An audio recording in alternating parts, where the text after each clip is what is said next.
Isso aí. Não deixe de orar pelas tias, né? O desafio agora é delas. Então, foi um fim de semana abençoado para as tias também, então elas vão dar conta, né? Irmãos, estamos falando sobre inícios, entendendo a história da salvação e o nosso lugar nessa história, o que de fato faz parte e como eu faço parte dessa história. Tema desafiador demais, que Jackson já começou logo lançando bomba nos peitos da igreja. Você lembra qual foi a primeira pregação? Já começou lá pelo texto light de Sodoma e Gomorra. Depois olhamos para outros grandes passos de fé, falamos de andar com Deus. Hoje pela manhã, falamos sobre o belíssimo texto do chamado de Abraão, lá em Gênesis 12. E fomos desafiados, fomos chamados para sair. Agora à noite, vamos refletir sobre um outro momento crucial na vida de Abraão, mas também, não só na vida de Abraão, na vida do seu sobrinho Ló. Momento em que eles se encontram diante de um ponto de decisão. Ponto de decisão que, inclusive, será nosso tema dessa mensagem agora à noite. Então, pode anotar aí, ponto de decisão. Afinal, tomar decisões é uma parte essencial da vida. É uma parte essencial do nosso crescimento pessoal. Então, eu gostaria de te convidar a já começar pensando alguns motivos importantes pelos quais você deve tomar uma decisão. Qualquer decisão que seja em situações fáceis, onde a gente de fato tem várias opções agradáveis, sejam em situações difíceis, onde tudo vai ser ruim, mas você pode escolher o menos pior. Conseguiu pensar aí algumas coisas, algumas motivações para você tomar decisão? Eu listei aqui algumas e eu vou te convidar a acompanhar rapidamente 10 motivos pelos quais a gente deve tomar alguma decisão. Primeiro, é crescimento pessoal. Tomar decisões, especialmente as decisões mais difíceis, é fundamental ao longo do nosso desenvolvimento pessoal. Enfrentar escolhas difíceis nos ajuda a crescer, nos ajuda a aprender, a nos tornarmos mais resilientes, mais fortes. Segundo motivo seria por progresso e mudança. Decisões são necessárias para que a gente possa avançar na vida, senão a gente fica preso.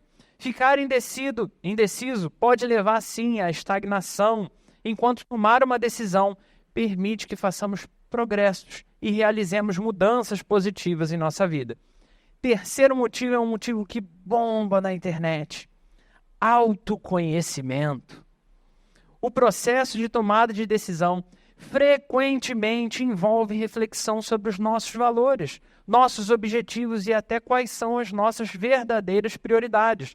Isso leva a um maior autoconhecimento e compreensão de quem realmente nós somos, não o que dizemos que somos, e principalmente de quais são as nossas verdadeiras prioridades, não aquelas que você coloca nos seus perfis na rede social. Quarto motivo para a gente pensar decisões: oportunidade. Tomar uma decisão pode nos abrir novas oportunidades, talvez até oportunidades que nunca tivéssemos considerado antes. Mesmo decisões que parecem arriscadas podem nos levar a novas experiências, a novas possibilidades. Quinto motivo: responsabilidade e controle. Tomar decisão nos ajuda a assumir a nossa responsabilidade na nossa própria vida. Isso nos dá senso de controle, isso nos dá outra palavra aí top, né? Para você publicar depois: empoderamento. Pois você está ativamente moldando o seu destino, em vez de ser apenas um espectador. Sexto motivo: evitar a paralisia pela análise. Esse aqui, sabe aquele povo que congela diante de uma decisão e age como se pudesse dar uma pausa na vida? Por que você não escolheu ainda? Não. Estou esperando. Está esperando o quê? Estou esperando. E a vida está passando. Então, ficar indeciso por muito tempo pode levar à paralisia pela análise, onde você se sente incapaz de agir devido ao excesso de reflexão. Você refletiu tanto, fez todas as ponderações de cada uma das possibilidades. E agora que você acabou, você não sabe o que escolher. Tomar uma decisão ajuda a romper esse ciclo e seguir em frente, mesmo que isso signifique admitir os perigos que isso vai trazer.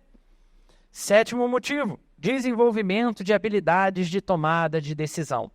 Cada decisão que tomamos, sejam boas ou ruins, contribuem para o desenvolvimento de novas habilidades de tomada de decisão. Nunca na história da humanidade, R$2 fizeram tanto sucesso quanto os R$2 ou Caixa Misteriosa.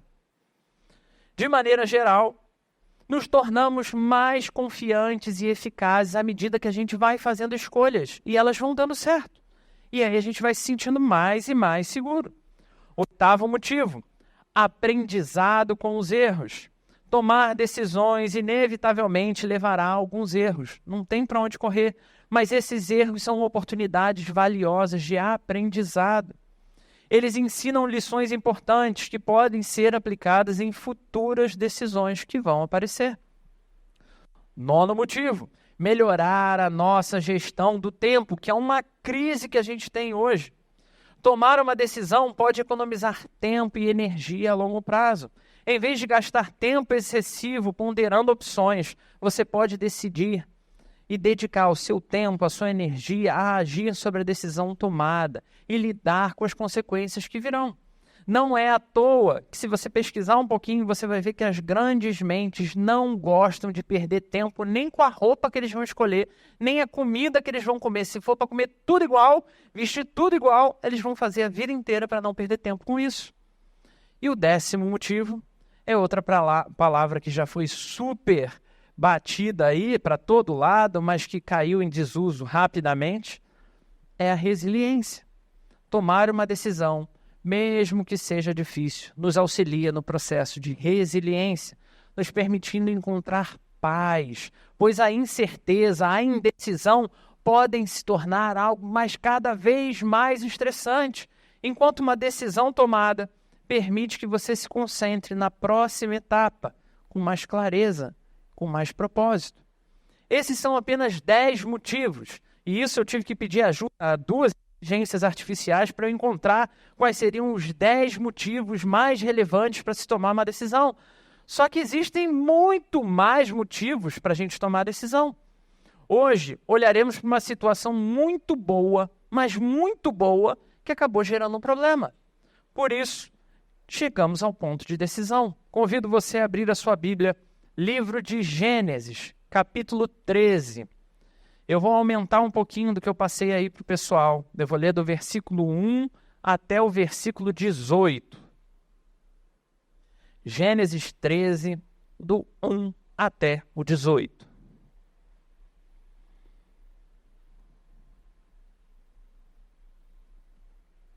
Tchururu, tchururu. Vai funcionar, vai funcionar.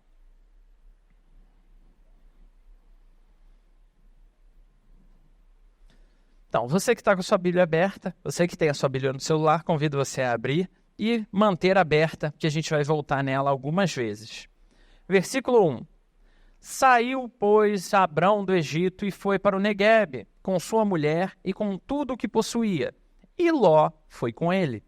Abrão tinha enriquecido muito, tanto em gado como em prata e ouro. Ele partiu do Neguebe em direção a Betel, indo de um lugar a outro, até que chegou ao lugar entre Betel e Ai, onde já havia armado acampamento anteriormente, e onde pela primeira vez tinha construído um altar. Ali, Abrão invocou o nome do Senhor. Ló, que acompanhava Abrão, também possuía rebanhos e tendas, e não podiam morar os dois juntos na mesma região, porque possuíam tantos bens que a terra não podia sustentá-los. Por isso, surgiu uma desavença entre os pastores dos rebanhos de Abraão e os de Ló. Nessa época, os cananeus e os ferezeus habitavam aquela terra. Então Abrão disse a Ló: não haja desavença entre mim e você, ou entre os seus pastores e os meus, afinal somos irmãos. Aí está a terra inteira diante de você. Vamos nos separar. Se você for para a esquerda, irei para a direita. Se for para a direita, irei para a esquerda. Olhou então Ló e viu todo o vale do Jordão, todo ele bem irrigado, até Zoar. Era como o jardim do Senhor, como a terra do Egito. Isso se deu antes do Senhor destruir Sodoma e Gomorra. Ló escolheu todo o vale do Jordão e partiu em direção ao leste. Assim, os dois se separaram. Abrão ficou na terra de Canaã, mas Ló mudou seu acampamento para um lugar próximo a Sodoma, entre as cidades do vale. Ora, os homens de Sodoma eram extremamente perversos e pecadores contra o Senhor. Disse o Senhor a Abrão, depois que Ló separou-se dele: de onde você está, olhe para o norte, para o sul, para o leste e para o oeste. Toda a terra que você está vendo darei a você e a sua descendência para sempre. Tornarei a sua descendência tão numerosa como o pó da terra. Se for possível contar o pó da terra, também se poderá contar a sua descendência. Percorra essa terra de alto a baixo, de um lado a outro, porque eu a darei a você. Então Abrão mudou seu acampamento e passou a viver próximo aos carvalhos de Manre, em Hebrom, onde construiu um altar dedicado ao Senhor.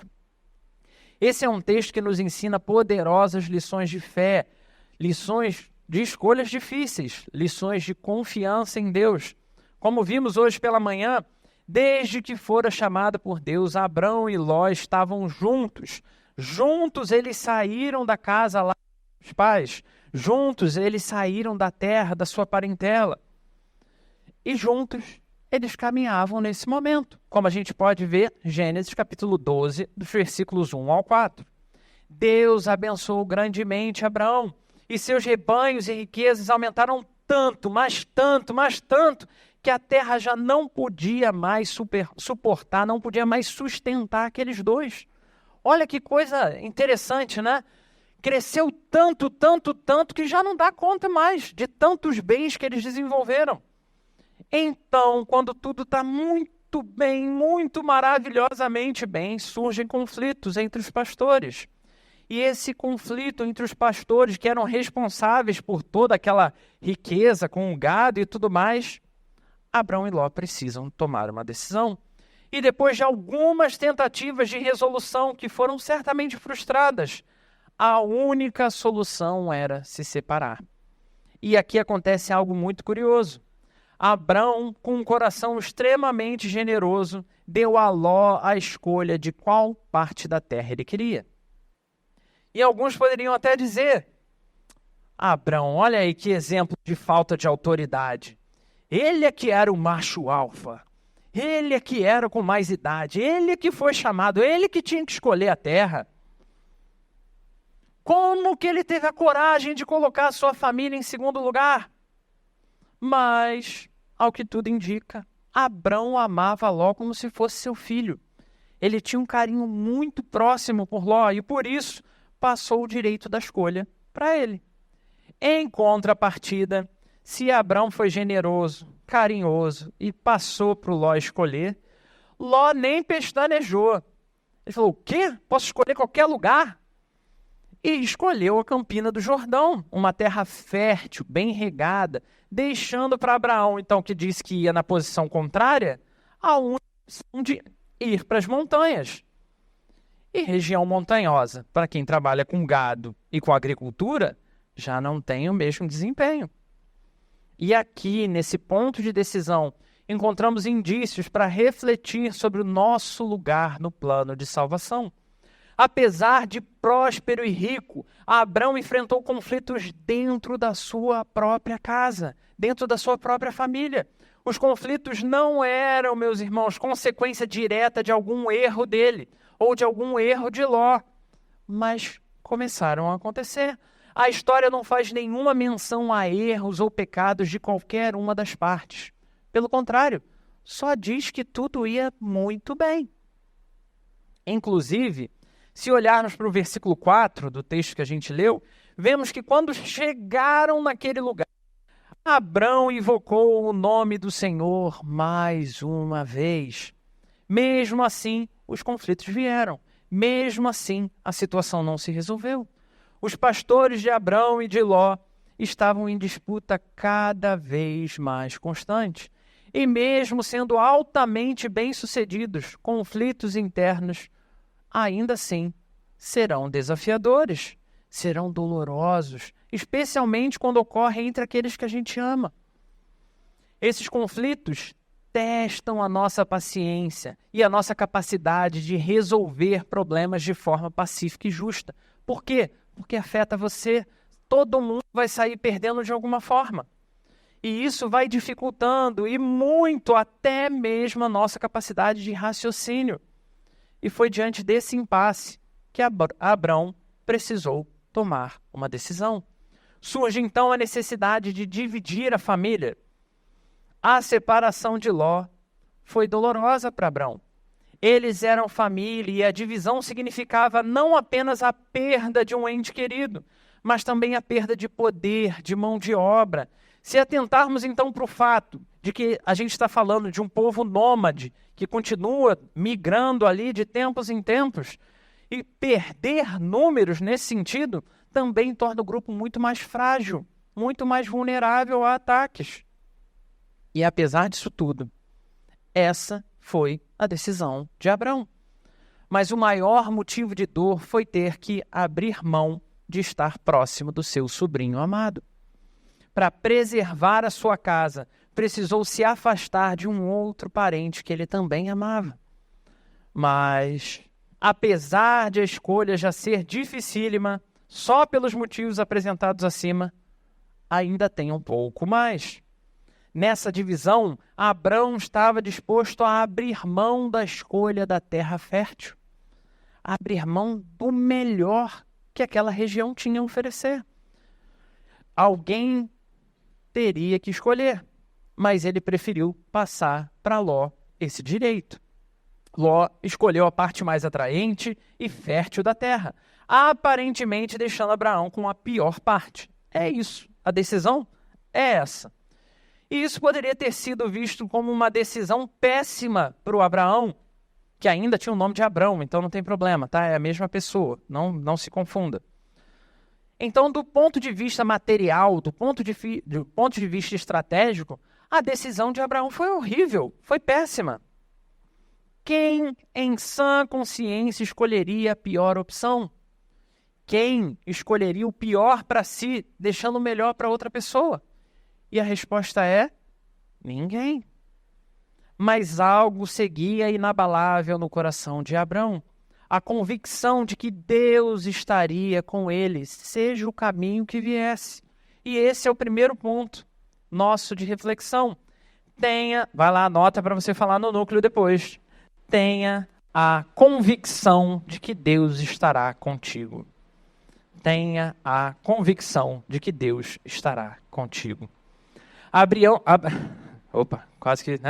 Abraão confiava plenamente em Deus, e apesar da dor da separação e da questão da escolha do destino de cada um deles, ele confiava que Deus tinha o melhor.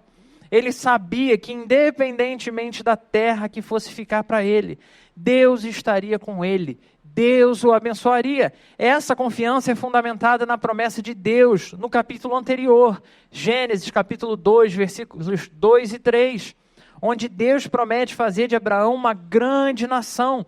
Deus prometeu abençoá-lo e abençoar todo mundo que passasse pelo seu caminho. Então nem Ló queria o pior para Abraão, nem Abraão queria nada de ruim para Ló, mas caminhar junto já não era uma opção. Então eles se separam, guarda esse termo, por incompatibilidade de gestão. São dois líderes com dois grupos que não conseguem caminhar mais juntos. E aqui podemos retornar um precioso ensino que vem lá de Gênesis capítulo 2, versículos 23 e 24. Diz assim a palavra do Senhor nesse texto: Disse então o homem: esta sim é osso dos meus ossos e carne da minha carne. Ela será chamada mulher, porque do homem foi tirada. Por essa razão, o homem deixará pai e mãe e se unirá à sua mulher, e eles se tornarão uma só carne. Incompatibilidade de gestão não pode existir entre marido e mulher, mas incompatibilidade de gestão acontece entre pai e filho, entre pai e filha, entre mãe e filho, entre mãe e filha. Pois embora Abrão fosse tio e não pai, Ló seguia na aba do tio com a família, já que o seu pai era morto, e a gente consegue ver isso também no capítulo 11 de Gênesis, versículo 26 e 28. Então vão aqui 3 dicas para você que está pensando em casar, meu irmão, minha irmã, e talvez você que casou e está nessa situação aqui. Dica número 1, construir família é mais do que levar uma mulher para a cama. Então siga na construção da sua família, homem e mulher como diretriz bíblica. Dica número 2, ficar na aba de parente, por melhor que possa parecer, vai trazer conflitos internos, é questão de tempo. Dica número 3, carregar outros, se dispondo ao alto sacrifício, gera os mesmos conflitos e ainda te engana, como se o seu alto sacrifício em favor de alguém pudesse salvar aquele alguém. E você não pode fazer isso. É a própria Bíblia que nos ensina que não somos capazes nem de nos salvar. O que dirá salvar alguma outra pessoa? Então não se iluda. Não caia nos enganos do seu próprio coração, pois o único Salvador que precisamos é Jesus Cristo. Ele sim pode salvar tanto Abrão como Ló. Então, tenha a convicção de que Deus estará contigo. Então confia nele, toma a sua decisão e siga em frente. Pois se Deus nos guarda e estará conosco, igualmente podemos crer que Deus guarda os nossos. Deus guarda mesmo quando eles estão afastados de nós. Mesmo se separando de Ló, Abrão confiava que Deus cuidaria do seu sobrinho. Essa confiança é refletida posteriormente, quando Abrão intercede por Ló antes da destruição de Sodoma e Gomorra. Lá na frente, em Gênesis 18, versículos 23 a 33.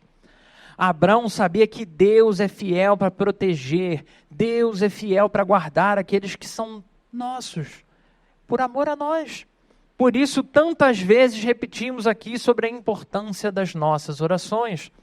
Deus sabe de todas as coisas, Deus tem poder para fazer qualquer coisa, mas ao orarmos, desfrutamos de um tratamento especial de Deus. Aonde? No nosso próprio coração. Desde que o caos começou lá no sul do Brasil, muitos irmãos e irmãs têm clamado por misericórdia, clamado por provisão, clamado por graça para aquelas famílias que foram atingidas. E Deus tem respondido. Temos essa convicção porque mesmo quando não vemos, por cada uma das histórias bíblicas, vemos a maravilhosa graça divina nos surpreendendo. Então devemos confiar que o Deus que cuida de mim é o mesmo Deus que cuida de todos os outros. Ainda que eles escolham seguir por caminhos maus, ainda que eles se percam, Deus segue abençoando justos e injustos. Lembrando que Deus abençoar de uma vez por todas não significa Deus fazer o que você quer. Não significa Deus te dar o que você deseja. Então, seja com você e a sua casa, sejam com seus que estão distantes, tenha a convicção de que Deus está com vocês. Antes de decidir, Abrão voltou ao lugar da oração para invocar o Senhor, como a gente viu no versículo 4. Depois da separação, depois que Deus falou com ele, ele de novo se separou e invocou o Senhor, como vemos no versículo 18. Queira ou não queira, os pontos de decisão continuarão vindo sobre a sua vida. E isso porque estamos chamando de pontos de decisão apenas momentos relevantes, que a gente vai tomar aquelas decisões-chave, onde precisamos decidir coisas que estão diretamente conectadas com o nosso presente e com o nosso futuro. Então, além de termos essa convicção da presença de Deus, precisaremos a todo momento voltar a um encontro pessoal com o próprio Deus. Por isso, nosso segundo ponto essa noite, pega aí para anotar. Invoque o nome do Senhor em cada ponto de decisão. Invoque o nome do Senhor em cada ponto de decisão. Antes de tomar a decisão, durante a tomada de decisão e depois de tomar a decisão. Ou seja, ore, ore, ore, e quando você cansar, ore um pouco mais.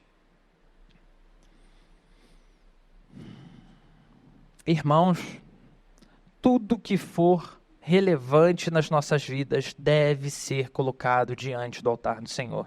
Desde coisas mais banais, e aí quando eu falo banal, eu estou falando banal mesmo.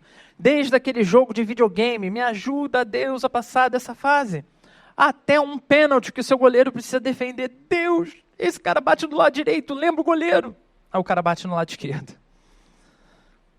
Tudo deve ser colocado no altar do Senhor, por mais banal que você ache que aquilo possa ser. Se alguma relevância tem na sua vida, se alguma relevância tem no seu futuro, a melhor maneira de passarmos por cada ponto de decisão é orando o máximo de vezes possível. Orando antes, durante e depois.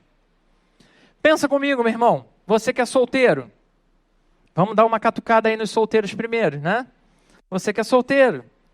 E aí você está lá com a sua namorada. Um momento super prazeroso. Tranquilo. Aí vocês olham um para o outro, não tem ninguém perto. E vocês resolvem fazer sexo antes do casamento. Tá vendo? Promove até tosse, é assim. Isso é coisa de mãe. Mãe já ficou preocupada. E aí quando vocês estão nesse momento de decisão, um dos dois para e diz assim, ok, isso é importante. Isso é muito importante. Então vamos orar. E eles oram. E aí eu te pergunto, quais as chances da decisão ser ruim se realmente pararem para orar? Vai ficar no mínimo esquisito o negócio, né? Agora vamos pensar nos casados. Que é legal, né? Quando não é a nossa situação, olhar para o do outro e rir. Pensa você, meu irmão que é casado. Você está na sua atividade de vida e você começa a se sentir atraído por outra pessoa. E de repente essa outra pessoa te faz propostas que são tentadoras. Aí você olha para essa pessoa e diz, opa, interessante a sua proposta, vamos orar. Vamos ver o que Deus tem a dizer sobre isso, sobre essa proposta, se vai ser boa. Quais as chances de você tomar uma decisão ruim? Ou você pode pensar comigo, irmão, minha irmã, qualquer outra área da vida para além da sexualidade. Vamos pensar aí a aquisição de um imóvel, a aquisição de um bem, ou a troca de emprego. Senhor, eu estou aqui há anos e a outra posição é muito melhor. Ou ainda, qual é o momento de iniciar um tratamento de saúde que vai ser altamente impactante? Faço já agora, espero. Se pararmos, orarmos e aguardarmos no Senhor, quais as chances da nossa decisão ser ruim? E por mais que enquanto cristãos tenhamos a tendência a dar respostas superficiais para situações superficiais, que é muito mais fácil, né? A gente dizer, não, ó, Deus está cuidando, tranquilo. Deus, preste atenção, meu irmão, minha irmã, Deus está 100% conectado com o seu plano de restauração do universo. No plano de Deus não existem pontas soltas, nem na sua história, nem na história de ninguém, desde o primeiro nascido lá até o último que há de nascer. Então, ainda que você julgue qualquer coisa que seja ínfima, Deus está ativamente colocando aquela coisinha como parte do seu plano. Mesmo quando você escolhe mal. Mesmo quando decidimos pelo pior caminho possível. Mesmo quando somos surpreendidos por uma catástrofe, como aconteceu lá no sul. Porque orar não visa mudar os planos de Deus. Orar visa tratar o nosso próprio coração. Para sempre nos auxiliar no processo de lembrar que Deus está conosco. E é por isso que é tão fácil esquecer do ponto 1. Você lembra qual é o ponto 1? Tenha convicção de que Deus estará contigo. Esquecemos do ponto 1 porque não praticamos o ponto 2. Qual é o ponto 2? Invoque o Senhor em cada ponto de decisão. Não tenha dúvida. Tudo precisa ser motivo para orar. Porque quando paramos de orar, paramos de acreditar que Deus está conosco em todos os momentos. Paramos de acreditar que Deus está conosco naqueles momentos de ócio, que você não está fazendo nada. que Deus está conosco no momento de lazer. Mesmo quando o que você acreditava que era lazer se torna um momento de ódio, como num jogo de futebol. Assim como Deus está conosco nos momentos de adoração, irmãos. Foi lindo olhar para a igreja enquanto o louvor cantava aqui e a igreja ali participando, adorando ao Senhor. Deus está aqui nesse momento, como Deus estava aqui quando os irmãos ainda montavam todas as coisas. Como Ele ainda estará junto a cada um de nós quando voltarmos para as nossas casas. Ontem, tivemos momentos muito interessantes no encontro dos jovens. Como parte do time estava lá no retiro de mulheres, demos uma pausa no nosso estudo de provérbios e fizemos uma noite de jogos e comunhão. Pedro já está até rindo, tá vendo? E foi muito interessante. E dentre todo aquele bate-papo, lanche, o irmão trouxe um negócio lá apimentado que quase matou todo mundo. Jogamos um jogo extremamente louco, muito louco. Até que depois de um vasto momento ali, um olhou no relógio e falou: caramba, já são 9 horas da noite. Nem vi a hora passando. Porque são momentos preciosos de comunhão. Prazerosos momentos em que estreitamos laços, nos aproximamos de outras pessoas com as quais a gente nem sempre tem a oportunidade de estar junto. E como essa igreja investe nesse negócio? Porque Deus nos trata o tempo inteiro, irmãos. O tempo inteiro não é só no culto, não. Ele está o tempo inteiro cuidando do nosso coração. Mas não é por isso que a gente vai botar a FIFA aqui na hora do culto enquanto eu estou pregando. Então, embora tudo seja motivo para orar, e todo lugar e ocasião seja oportunidade de orar, não é por isso que banalizaremos a oração.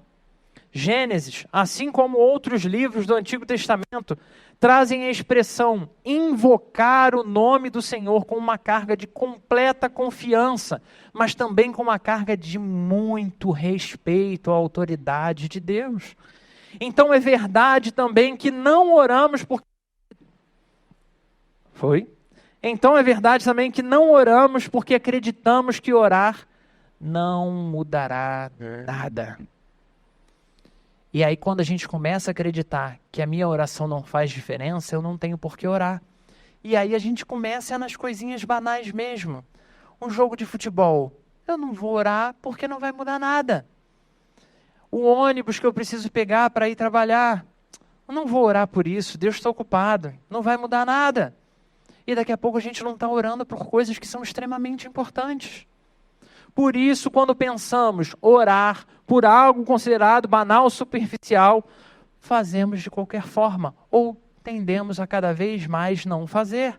Deus nos convida a caminharmos com Ele, assim como foi lá com Enoque, histórias que vimos na semana passada.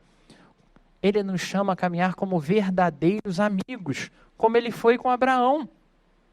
Mas, quando o nosso coração já foi dominado pela apatia, pela descrença, ou por mera religiosidade, orar é nada mais, nada menos do que uma demonstração de habilidade. E a gente começa só a falar palavras bonitas, e a gente começa só a orar quando é para orar em público. E aí a gente não mais sabe o que significa orar.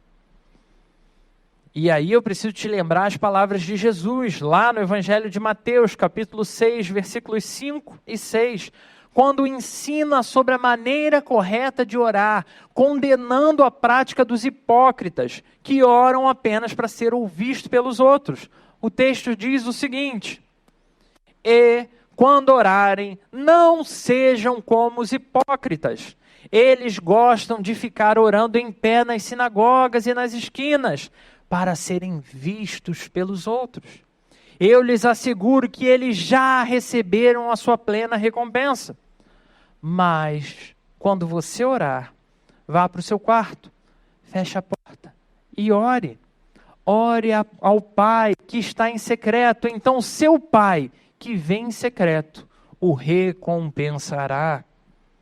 Nesse texto, Jesus não menciona os fariseus, não especificamente pelo nome, fariseus, mas todos os estudiosos e uma leitura mais ampla do texto vai evidenciar que a referência que ele está usando aqui dos hipócritas são sem dúvida nenhuma, os fariseus, com práticas repetidas ali, práticas religiosas comuns à época, que frequentemente faziam atos de piedade para ganhar reconhecimento e notoriedade.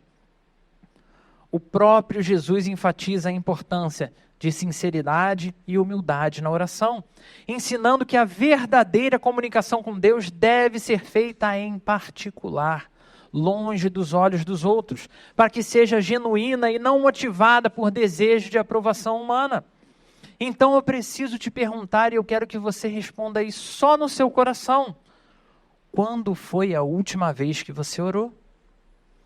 Orou mesmo, sabe? De botar tudo para fora diante do altar do Senhor. Quando foi a última vez que você de verdade conversou com Deus, dedicou tempo a isso? Quando foi a última vez que você orou antes de tomar uma decisão, durante a decisão e depois da decisão? Na continuação desse texto, vemos que foi uma questão de tempo Ló se afastar dessas práticas, pois muito provavelmente ele participava ou repetia por causa de Abrão, seu tio. E talvez, é verdade, você pare para refletir sobre isso diante dessas perguntas: quando você orou, quantas vezes você orou, e você vê que talvez você esteja mais inclinado para Ló do que para Abraão. E se percebendo como Ló, talvez você se veja como alguém que não confia mais que Deus está com você. E por isso você não ora mais. Por isso você não vê motivo, você não percebe razão para isso. Mas assim como vimos na primeira pregação dessa série, apesar de viver em Sodoma e Gomorra, nós continuamos sendo surpreendidos pela graça. Deus providenciou o livramento e o resgate de Ló, mesmo quando ele estava lá, distante. Esse mesmo Deus trouxe mensagem até você nessa noite para te lembrar de qual é o seu lugar no plano de salvação. Não está perdido. Você é povo santo apesar de tudo que você fez. Você é povo santo apesar daquilo que você pode ter se tornado. Ele é capaz de fazer de você nova criatura. Tudo isso por conta do nosso ponto 3. E isso é sensacional. Porque lá no início da mensagem, ao falar sobre a oportunidade que Ló teve, para escolher, eu disse assim: quem escolheria para si algo ruim? Ninguém. Você lembra disso? Lembra dessa pergunta? Ló, assim como cada um de nós, escolheu o que os olhos faziam parecer melhor. E isso, a princípio, não tem nada de errado. Só que tem consequências. Algumas positivas e outras negativas. Mas mesmo apesar de continuarmos escolhendo apenas o que parece melhor para nós mesmos, Deus não age como nós. Ponto 3. Deus segue fiel ao seu plano de salvação. Ponto 3. Deus segue fiel ao seu plano de salvação. Após a separação, Deus reafirma suas promessas a Abraão, Gênesis 13, do 14 ao 17, onde ele mesmo instrui Abraão a olhar ao redor e promete dar-lhe toda a terra que ele vê, assim como uma descendência inumerável. Deus tinha um plano grandioso para Abraão, que incluía bênçãos que iam muito além da sua imaginação. Naquele momento, Ló não estava lá. Em termos dessa aliança, tudo indica que Ló estava perdido. Assim como é possível que você se perceba perdido. Ou ainda, que você sofra como Abraão, por saber que os outros que você ama, as pessoas que são importantes para você, não estão no mesmo pacto. Filhos, pais, parentes, amigos, pessoas que amamos, que estão satisfeitos com as suas escolhas longe de Deus. Mas porque fizeram essas escolhas, estão pagando um preço alto. Então, para nós, orar continua sendo um desafio, também em favor daqueles que não se percebem como povo de Deus, porque Deus continua com poder para restaurá-los. Pois enquanto tendemos a escolher sempre o melhor para nós, Contrariando a todas as mitologias, nosso Deus escolheu assumir uma forma frágil, uma forma limitada, para que em seu corpo ele fosse capaz de sofrer torturas hediondas, uma dolorosa morte de cruz. Ele escolheu o pior para si por você. Nosso Deus fez isso. Ele escolheu lançar sobre Jesus Cristo toda a fúria do santo e puro Deus por cada uma das suas escolhas ruins. Para que através dessa escolha de Deus fôssemos de novo feitos parte do seu plano eterno, seu plano de salvação. Seja porque você se percebe como Abraão, preocupado em perder alguém, seja porque você se percebe como Ló, se afastando da aliança com Deus, porque Deus veio ao nosso encontro e escolheu para si o pior. Ele então transferiu os méritos conquistados naquela cruz a você. E não se engane, somos um povo de miseráveis pecadores, povo cheio de falhas, povo cheio de limite, povo por vezes quebrado, moído por conta das nossas próprias escolhas e decisões, mas povo que encontra novidade de vida na pessoa de Jesus Cristo, o nosso Salvador. Muito obrigado. Cada um de nós, hoje somos chamados a mais um ponto de decisão. Momento de, com sinceridade de coração, lembrarmos que, às vezes, enfrentamos escolhas que parecem péssimas. Não tem para onde correr e tem que escolher. Quantas vezes eu consigo pensar aqui, rapidinho, pelo menos umas 10 escolhas, que era entre o muito ruim e o pior. E eu tive que escolher, e eu sei que você sabe também como é isso na sua vida. Assim como podemos nos encontrar em situações em que abrir mão de algo valioso parece ser a única opção, como aconteceu com Abraão. Nesses momentos, lembremos-nos do nosso Salvador, que alcançou e sustentou Abraão apesar daquela decisão difícil, mas que também resgatou e deu nova chance a Ló. Ló, que quando seguimos a narrativa dos capítulos 13, 14, 15, vemos que foi salvo diversas vezes. Eu sou Ló, eu sou esse infeliz aqui, que toda hora toma uma decisão ruim. Teve diante de si alguns pontos de decisão muito importantes e que preferiu, diferente de Abraão, diferente de mim, escolher seguir na direção contrária a Deus. E por isso, não sei se você conhece o final de Ló, o final dele é trágico, fruto das suas próprias escolhas. Esse é o Deus que veio ao encontro desse miserável pecador chamado Filipe. Esse é o Deus que também já veio ao meu encontro, apesar de tanta coisa tão ruim que eu fiz. Mas hoje, diante desse ponto de decisão, Deus traz para mim uma nova chance. Esse Deus traz a mesma chance para cada um de nós reunidos aqui. Esse é o Deus que aqui e agora te toma pela sua mão e diz: chegou a hora de recomeçar como povo, como meu povo. Só Ele pode nos dar convicção da sua presença. Só Ele pode nos motivar a orar cada dia da nossa vida, em cada ponto de decisão. Só Ele tem poder para verdadeiramente nos salvar, apesar do caos ao nosso redor. Mas se a graça é tão poderosa e tão surpreendente, ela também não é barata, ela não é vulgar. Pois é verdade sim que em Deus continuaremos tendo novas chances. Assim como é verdade que a capacidade de perdoar do Senhor é infinita. Sim, mas a responsabilidade continuará sendo sua de decidir cada passo. É sua responsabilidade tomar decisão. Ele te trouxe essa palavra e te coloca diante de mais um ponto de decisão vital na sua história. E então, o que você vai escolher? Qual é a sua decisão? Mas antes de você de novo olhar e falar: eu estou aqui na igreja, foi tão bom, foi tão gostoso, agora eu tenho que tomar uma decisão, vou tomar a decisão e agir logo por impulso. Não foi isso que você foi chamado a fazer, porque o Senhor disse, antes de tomar decisão, o que precisamos fazer? O que precisamos fazer? Orar. E é por isso que eu convido você a fechar os seus olhos.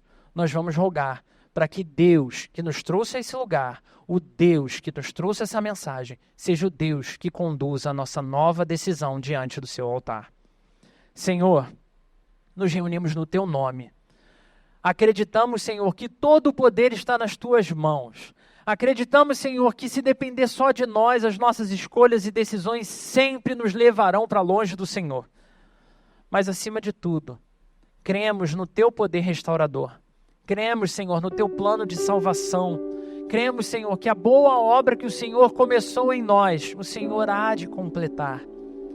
Deus, então te pedimos, independente do estágio de vida que estejamos, seja aquele que acabou de ouvir a mensagem do Evangelho pela primeira vez aqui hoje, seja aquele que está perdido, afastado da comunhão contigo, seja aquele que tem caminhado junto ao altar, mas tem tomado decisões tão ruins, que todos nós, diante desse momento, diante dessa palavra, sejamos mais uma vez alvo da tua poderosa graça.